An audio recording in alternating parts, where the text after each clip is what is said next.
Hello, everyone. So very soon, at the end of this week, Neptune will join with the North Node in Pisces. Then Neptune moves into Aries, where it'll make this transition back and forth between Pisces and Aries, along with Saturn. This joining with the North Node is a very powerful movement, and it's starting off this very powerful Neptunian cycle. In many ways, I regard this Neptune North Node conjunction as highlighting this core collective evolutionary theme. So let me provide this foundation. Anytime a planet joins the North Node, we can think of that planet as being the lead point, the guiding focus for our evolutionary growth. The nodes work in this way. You can understand that the North Node points to where we have the opportunity to continue to grow, make new choices, and embrace where the lessons, where the Dharma, where the growth edge is along our own soul journey. So right now with this North Node in Pisces, all lessons Pisces become the focus. Now, with Neptune there, you can say, of course, with Neptune being the ruler of Pisces, Neptunian lessons and teachings are the focus right now. We can kind of filter all of the activity in the chart through this Neptunian Pisces area of learning. Everything's sort of being contextualized and integrated through this Pisces Neptune. It doesn't mean that because Neptune's on the North Node that everything is going to be magical and miraculous. It just really means, in the most basic sense, we're learning the deeper teachings and truths of what Neptune and Pisces are really all about.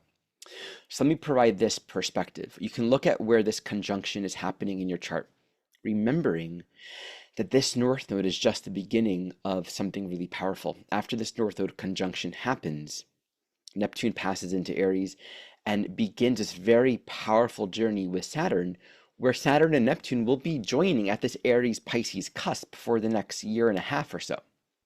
So something really significant is initiating now. Consider wherever this Pisces North Node Neptune conjunction is happening is where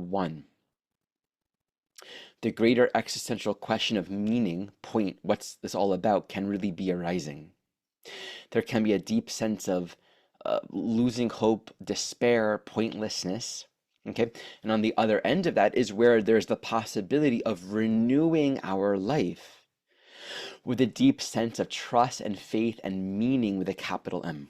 Now, finding meaning with Neptunian type dynamics, especially on the North Node, is a really rich and sacred and true experience.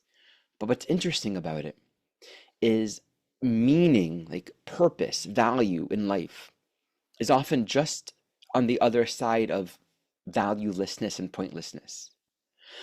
So Michelle and I recently watched Groundhog's Day, the musical. It's a musical. I can't believe it. I've actually never seen the movie, but I've seen the musical, and it was so good. I've always known the theme of that Bill Murray Groundhog's Day movie. It's so cool, and the musical was just brilliant, really amazing. I was quite inspired. So, spoiler, I'm going to give you the basic plot and theme of Groundhog's Day. I'm assuming it's similar in the movie. This weatherman goes to a town, doesn't really like his job, finds it to be superficial, maybe will hit on a woman if he sees an interesting woman, doesn't really care about the people, just kind of getting on with it, right? And he does his job. There's a snowstorm, so he has to stay in the town, wakes up the next day, and behold, he's repeating the same day over and over and over again. And the whole story goes, he repeats the same day, every day, the same day, hundreds of times. And at first it's like, oh my God, I'm in this, get me out of it. And then it becomes, oh, I'm in it. I know what's going to happen, right? This person's going to say this. This person's going to offer me coffee. This person's going to, drop something in this moment, in this spot. There's going to be a snowstorm. The roads are going to be blocked. So he begins to think, okay, maybe I can make something out of the despair of being stuck in this life. And can we all relate, right? By making the best of it. Okay. Well, I know she's going to come here. Maybe I can talk to her and get to know her a little bit so I can figure out what she likes and, get something from her. So, in one of these reincarnated days, he'll get information from these women. And then, the day will end, he'll wake up, and then the next day he'll know all of this stuff about these women. and he'll be able to use that to attract them and impress them. He begins creating a very hedonistic, self-oriented kind of experience, having sex with a lot of people, getting drunk, just doing crazy, wild things. But he runs the course of that, right? At a certain point, that loses its meaning, the dopamine, right? You can only distract yourself with empty life experiences to the point where you get back to like, okay, when is this going to end? Okay, I've done all of these fun, distracting things, but like, now what? Like that, the rush is lost. So the next phase in his experience is to just like try to get out of it. Like, I hate life, I hate myself, I hate this experience, I don't want to be here. So he begins killing himself.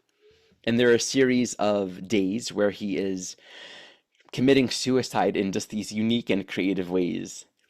It just runs its course. And he gets to a point, and this is essential, where he's like, I don't know what I'm supposed to do.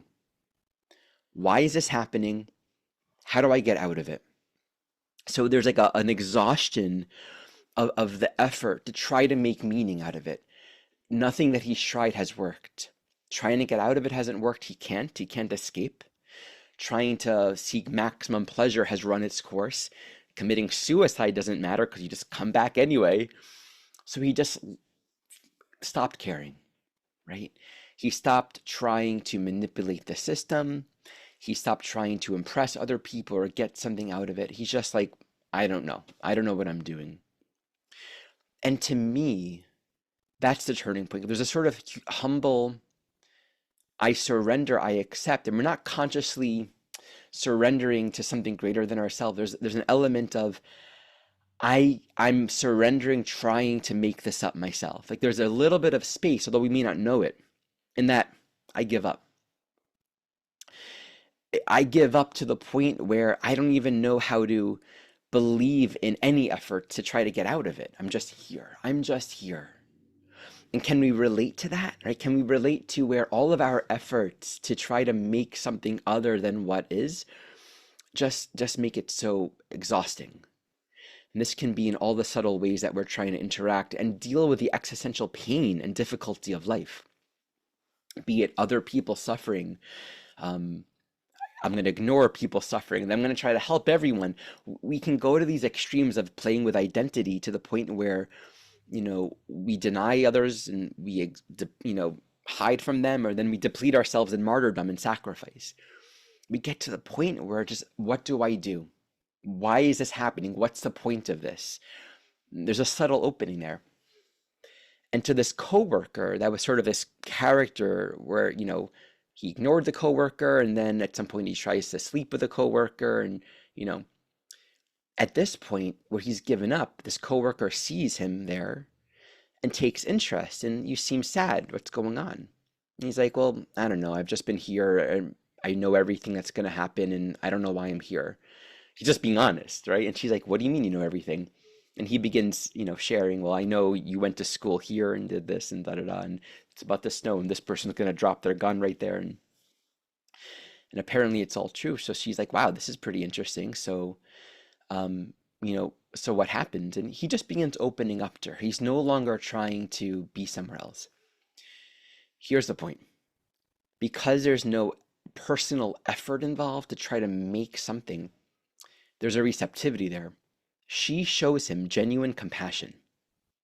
She takes genuine interest in his experience. She genuinely cares.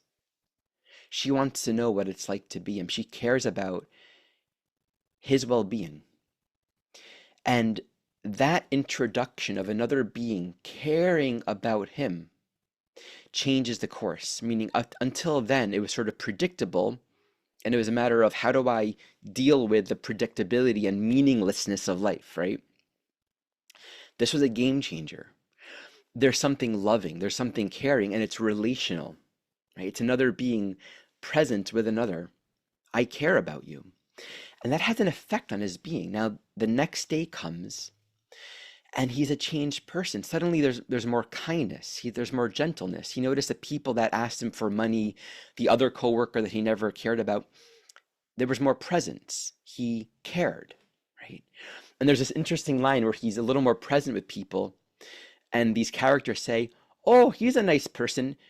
Seems a little sad though, right? Like that sadness is still there, but there's something in him where um, he cares, right?